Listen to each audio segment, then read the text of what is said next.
প্রত্যেক প্রাপ্তবয়স্ক মুসলিম নরনারীর উপর রোজা ফরজ করা হয়েছে, আর রোজা রাখতে সেহরি খাওয়া সুন্নত করা হয়েছে।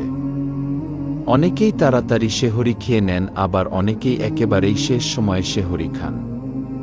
সেহরি খাওয়ার বিষয়ে কয়েকটি মাসালা দেয়া হল। সেহরি খাওয়া সুন্নত। পেট ভরে খাওয়া জরুরি নয়, এক ঢোক পানি পান করলেও সেহরির সুন্নত আদায় হয়ে যাবে।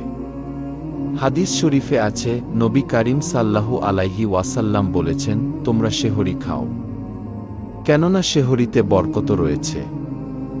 মুসলিম শরীফ 1/350। অন্য বর্ণনায় আছে, সেহরি খাওয়া বরকতপূর্ণ কাজ, সুতরাং তোমরা তা পরিত্যাগ করবে না।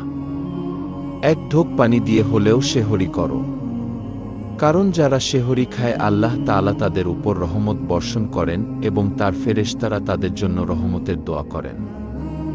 মুসনাদে আহমদ 3/12, মুসান্নাফে ইবনে আবি শায়বা 9010, সহিহ ইবনে হিব্বান 3476। সেহরি সম্পর্কে হাদিসে আরও এসেছে, সুবহে সাদিকের কাছাকাছি সময়ে সেহরি খাওয়া মুস্তাহাব। এত দেরি করা মাকরুহ, কারণ সুবহে সাদিক হয়ে যাওয়ার আশঙ্কা থাকে। ফাতওয়ায়ে আলমগীরি 1/200।